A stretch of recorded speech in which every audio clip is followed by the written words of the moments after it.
Alright guys, HyDra again today. Hope you're all doing good and enjoying your day so far. Drama going down last night as the Breaking Point X the Flank Awards come through for the entirety of the 2024 CDL season after Dashy wins this year's World Championship. Decided he wanted more. Some of the awards last night that didn't go his way. Dashy most certainly was talking about the way that the stats were working out, the way that these awards were calculated. Lots of talk about it as a result. Very much enjoy your thoughts in the comments below. Hit the like button if you enjoy. Subscribe if you're new as always. I greatly appreciate it. First of all, this was a big announcement yesterday. I thought this was actually going to be the major topic of the day really, was JKap and Los Angeles Thieves. So Cap has had, what, 4 years now coaching the LA Thieves from the relatively disastrous Cold War season into a decent Vanguard year where they, well, actually an excellent Vanguard year, they won the World Championship. The last 2 years have been mid within reason, right? Last year they did win an event again. This year, given the circumstances, did a reasonable job. But look, Thieves have obviously been great, them coming back into the CDL, right? Because of course they weren't even around in the first year because the money, the drama, the franchising, all that type of stuff.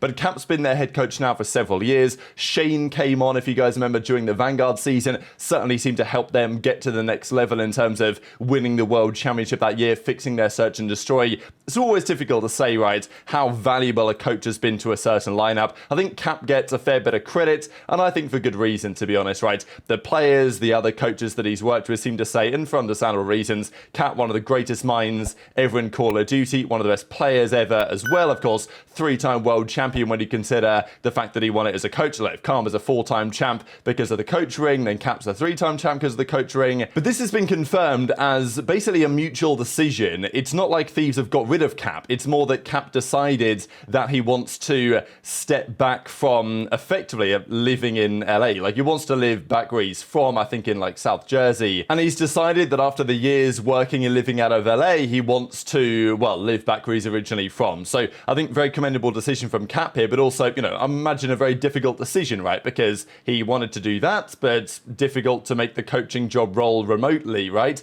And that seems to be what Thieves have decided, that they're like, well, we don't want our head coach to be working remote, and therefore it makes sense for both parties to part ways. This is kind of interesting just based on what they do with Crowder at FaZe. Now, look, let's be real, over the last few years, FaZe's coaching staff have got lots of credit because they were winning a lot, but I would say in the last, 18 months or so, certainly the last couple of seasons, certainly this season, there's been talk about, well, are FaZe's coaching staff really all that? Because they've not really been able to fix some of the problems they have in terms of, like, let's say, Cellium's playstyle or whatever you want to say. That seems to have stayed relatively static over the last couple of years, although Cellium, I think, could definitely play in a different way, and maybe a more impactful way. That does not seem to be happening as it stands. And then there's also the other piece that Crowder works remote. So, Crowder lives and works, and then he obviously will tune in, basically, for their scrims during the day, I'm pretty sure. I think that's part of the plan. Now, they do have RJ, who I believe is there with them in person in Atlanta, but Crowder isn't. So FaZe they've made it work with a remote head coach in some respects, or at least a remote coach.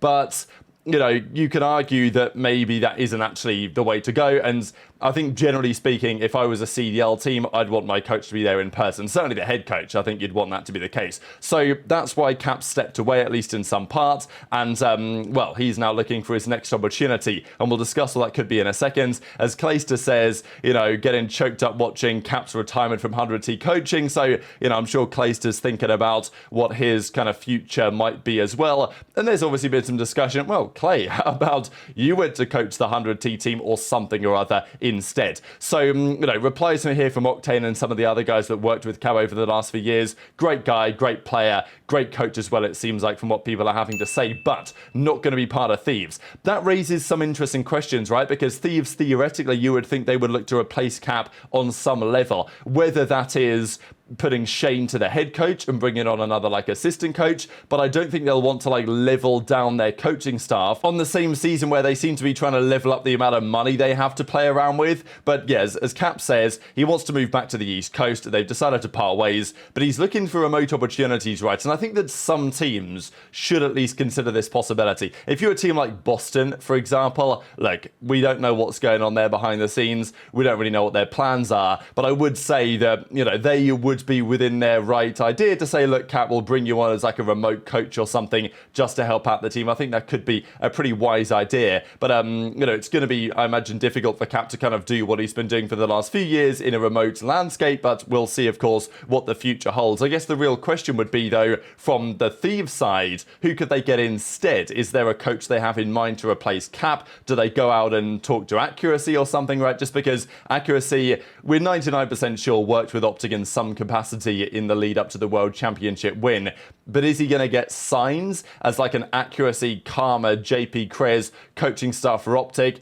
Maybe, but maybe not. And obviously Accuracy might want to compete again next year. But if the OpTic thing doesn't happen and if he doesn't compete, then, even I think FaZe should think about it. I think Thieves should think about it. So it will be interesting to see what options potentially arise there. Because also, I think Accuracy is originally from like California, so maybe there's something that makes sense in there. But let's talk about some of the awards show drama from last night. So the boys put this together, did a phenomenal job getting the voting for this throughout the community from like all the analysts, from all the casters, from the coaches, the flank boys, obviously, the breakdown boys, like everything like that, all got involved in this kind of community awards show just to break down the best players of the year. So it goes through last night. Zoom was streaming it. It was also on the Breaking Point YouTube if you guys want to watch it back and go through the awards of the season, right? Because the fans get to vote in this, and there were some great awards in here. So Scrappy wins Hardpoint Player of the Year. Now, look, in the reply to these tweets, we went through the voting, like how it was done. So, to see who got the first place votes, totaled up the points just to show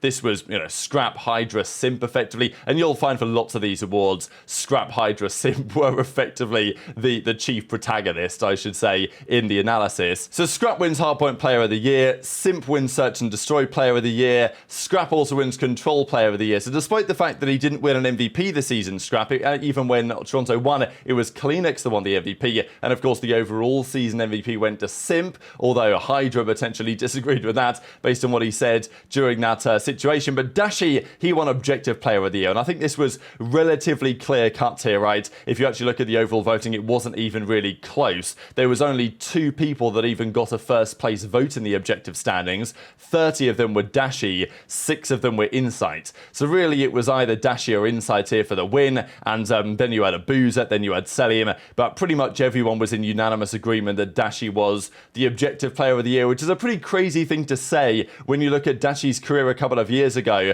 To imagine that he would be considered like the best objective player in the entire world is, just goes to show how much he's changed his playstyle towards the objective, towards the hardpoint, and all this type of stuff. Rookie of the Year we actually gave to aBeZy, which is pretty interesting. I forget exactly who I voted for. I think I might have put Estriel even number 1, but this was super tight. I mean, 04 was 4th, but he was in position 04, but aBeZy had 7 first place votes compared to 11 for Gwyn and 11 for Estriel, but he had more second place votes and more third place votes, and because some people had Gwyn and Estriel further down depending on their analysis. So when you totaled it all up, aBeZy actually won it overall. So that was interesting to me. I think you could have gone either way on this. Of course, the league gave it to Gwyn, so aBeZy would also have been, I think, a deserving winner. Estriel, I think, could also have been a deserving winner for a number of reasons. You can argue it so many ways. We talked about it over the last couple of months really here on the channel, but aBeZy wins Rookie of the Year. AR Player of the Year, this goes to Scrappy, and I think this is like honestly the only real option, to be honest. Cellium was I guess not far off in terms of second place votes, but I mean, have a look at this.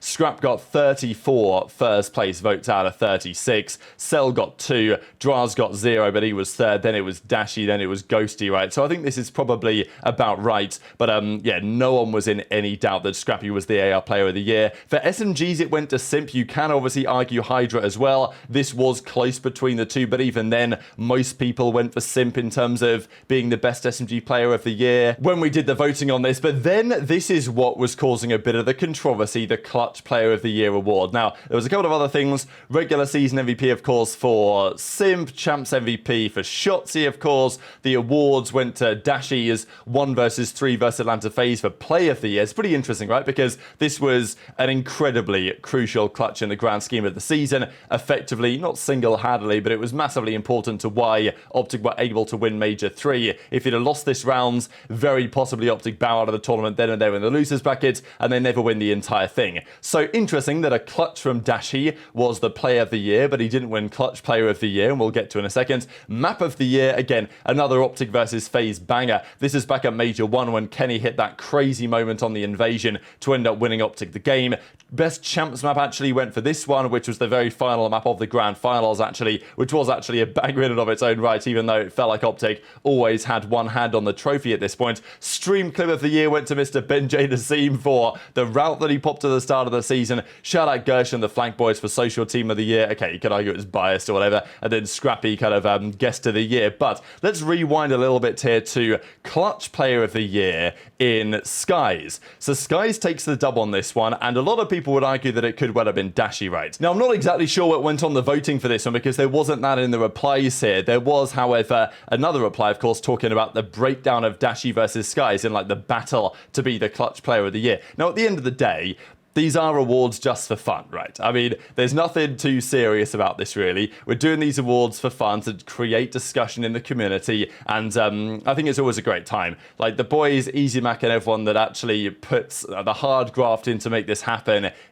always goes massively underappreciated. Now, is this the correct decision? You can debate it. They both had 17 clutches. Skyz had 6 1v1 wins, but he won every single one that he was in. Dashy had 7, but he was in more and won 60% or so. Dashy had 8 1v2s, 2 1v3s. Skyz had a league high 11 1v2s and an incredible win rate in 1v2, so you can argue it. Of course, Dashy also had a couple of clutches against Skyz at champs, but I feel like a lot of this voting was done before the World Championship anyway, so you can argue it a couple of ways. The Dashy, though, was taking advantage of the opportunity, and I think that, you know, to be fair to Dashy, right, given the fact that he's won champs, he can kind of say what he wants, can't he, right? Like, he can go as rogue as he wants. But as Dashy says, how can we put any validity into these BP stats when they essentially don't even know how to copy and paste an F in scoreboard? Hashtag do better. Now, this kind of, you know, got me a little bit hit. Now, I'm obviously biased because I know Austin, easyMac, who has done an incredible job, and like, I swear, this guy puts in so much work for the community and all he gets is hate every single year. It really frustrates me. Plugging in these stats, some incredible hard graft to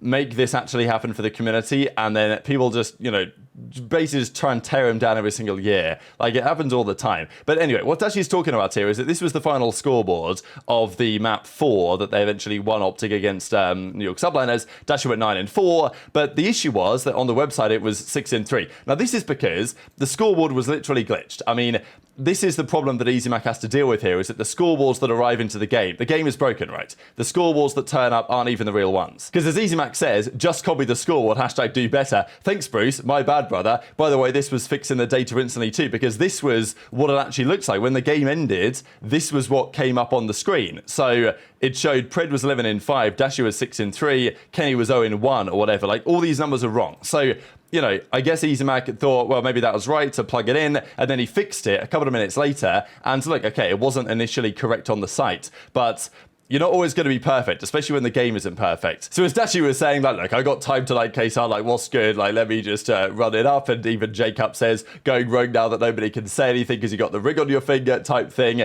And, you know, and then Dashy says, whoever does these stats needs to be investigated. So obviously, look, Dashy wanted to win clutch player of the year.